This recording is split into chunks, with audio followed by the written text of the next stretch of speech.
Hey guys, I may make pronunciation errors in this video, please forgive me. Make sure you smash the like button if you learned something new and for more content like this. And if you're subscribed, make sure you hit the notification bell so you know when we upload next time, because you know, YouTube. But let's get started. With Gintama being an anime not discussed much on the platform and us just realizing that I have never covered a Gintama video, I guess it's time to finally create 10 things you didn't know about Gintama. Probably. If you guys haven't watched Gintama, then I suggest you watch all 300 episodes and the long series before watching this video, or if you just want some fun information, go ahead and check it out. But let's dive into Gintama. The original title of the series was Yorozuya Ginchan. The title was supposed to reflect what Sakata Gintoki was doing in his life, which meant taking up some odd jobs enough to pay the rent. As you all know that within the anime, Gintoki runs a store which follows odd jobs alongside Kagura and Shinpachi. I guess you can say the name for this odd job shop was from the scrap title, which was previously called Yorozuya Ginchan, which I mentioned beforehand. Although this scrapped manga title was thought out by Hideaki Sorachi, it still managed to play a good effective role in Gintama as being the name for the little company that does all sorts of odd jobs in order to pay the rent. The full name as shown on the Yorozuya office signboard hanging above the Oto snack is Yorozuya Ginchan, but displayed on Sakata Gintoki's name card shown in episode 3 is only Yorozuya. The word Yorozuya literally means house of 10,000 businesses. This is funny actually because in the anime it is seen that the Odd Jobs company take on all sorts of jobs which reflects upon that, which adds the aspect of hilariousness and all that type of humor. However, editors didn't really like the title and so it was changed. Eventually Hideaki Sorachi decided to go with Gintama as the title of the anime. Sakata Gintoki, also known as Kintaro, is a folk hero from a tale set in the Heian period. Kintaro was a child of superhuman strength being raised by a mountain hag on Mount Ashigara. Under certain events, Kintaro became a samurai and joined Minamoto no Yorimitsu under the new name Sakata no Gintoki. It is a custom to put up a Kintaro doll on Boys' Day in the hope that boys will become brave and strong, just like Kintaro. Hideaki Sorachi explained this in one of the question corners and told that he does not plan to make Gintoki a descendant of Kintaro. Kintaro from the Japanese folk stories had set out the basic concept for Gintoki because both with similar values, strength and carelessness.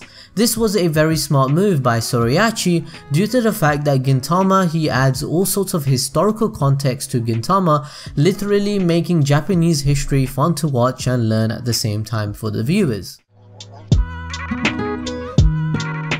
Shimura Shinpachi was supposed to be the captain of the second unit of the Shinsengumi. Also, he had a different name and it was Nagakura Shinpachi. Luckily or not, this idea was changed by giving Shinpachi his glasses and taking up the role of the one who throws all the punchlines and jokes. Why Shimura then and not Nagakura? Why did they change the name? This is because Shinpachi received his last name from Shimura Ken, a well-known Japanese comedian, so it kinda makes sense. Shinpachi within the anime is seen to be dull, boring and a meaningless character. However, throughout you begin to feel attached to him. No homo of course, but honestly it's really amusing how he has no character development at all ever since the first release of the manga, and there was me thinking that he turned into some beast because of the anime tropes and other cliche anime alike. But guess what? This is Gintama, nothing makes sense and sometimes in this anime it just goes with the flow. Just imagining Shinpachi in the Shinsengumi wouldn't make much sense at all because he would just end up being a side character.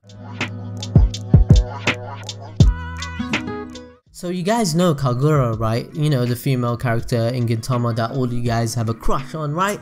So Kagura was the first Shonen Jump heroine to actually vomit on screen, and I don't really want to go balls deep into this to be honest, but it's kind of historical if you think about it. All I can say is her vomit was probably green or some shit. I don't want to talk about it. Oh shit.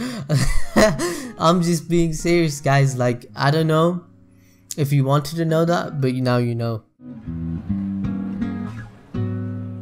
Hideaki Sorachi declared that he is a huge fan of the Shinsengumi. Shimura Shinpachi and Sakata Gintoki were once conceived as part of the group, and they were led by Hasegawa Taizo and a girl who later split into Okita and Kogura.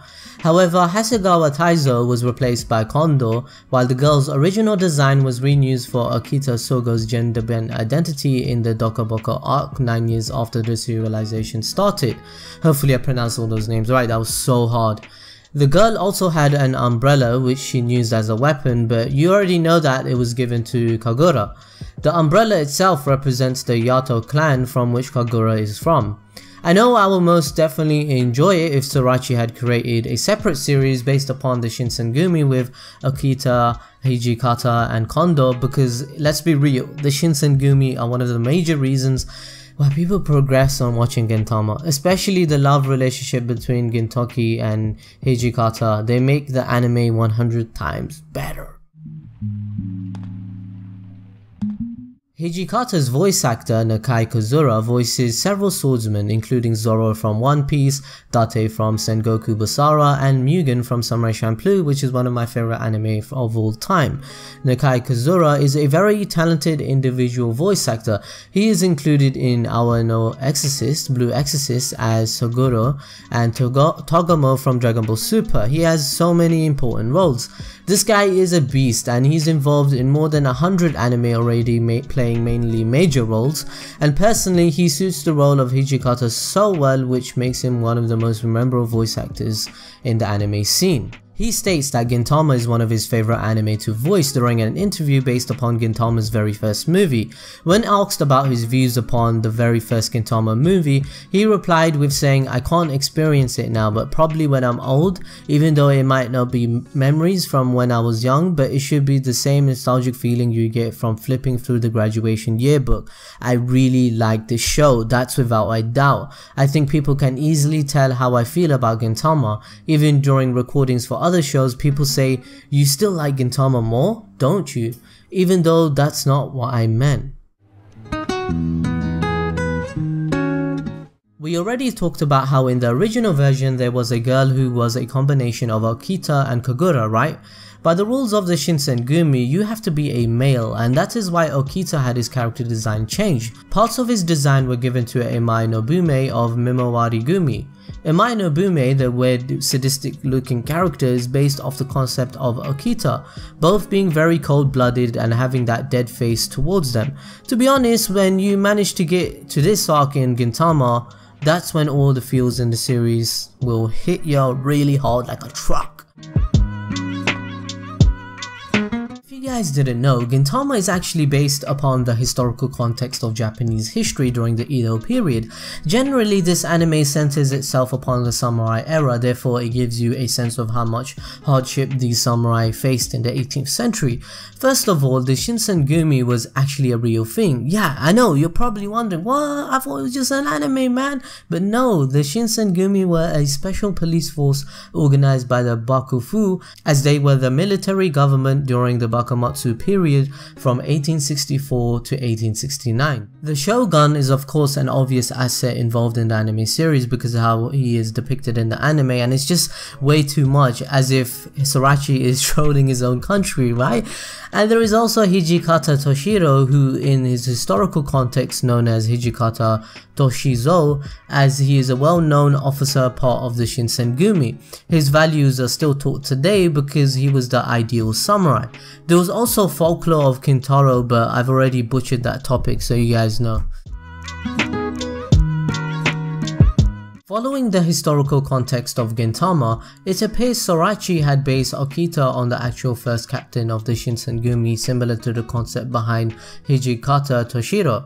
The name of that captain was Okita Soji, who was a prodigy and was seen as one of the best swordsmen of the Shinsengumi. According to Yorotaro Shiba novels, Okita Soji may have been owned a katana called Kiko Ishimonji. And in Gintama, Okita Sogo bought the Kika Ishimonji RX-78, which is providing context and giving the inspiration back to the anime. And you know guys, you know what I meant. Probably butchered all those names. This is my 150th take. Oh my god. Well guys, he might not look like it, but Gintoki was noted by Sorachi as a skilled chef. It was said that he was at the steel man level when it comes to cooking. He is also a capable baker, being able to bake his own strawberry cake at Shinpachi's house, shown in episode 2. Now this might be too funny, but Gintoki is literally an all-rounder with so much strength, samurai skills, and now all of a sudden he is a good chef. My man sounds like bae, you know, husband though, you better add him to your list. And I know most of you guys didn't know this, but that food which he was cooking in one of the episodes looks so good. And you know, I'm fasting for Ramadan, and you know, it just made me so hungry. My belly was rumbling. I was like, God damn man, I need to eat some food.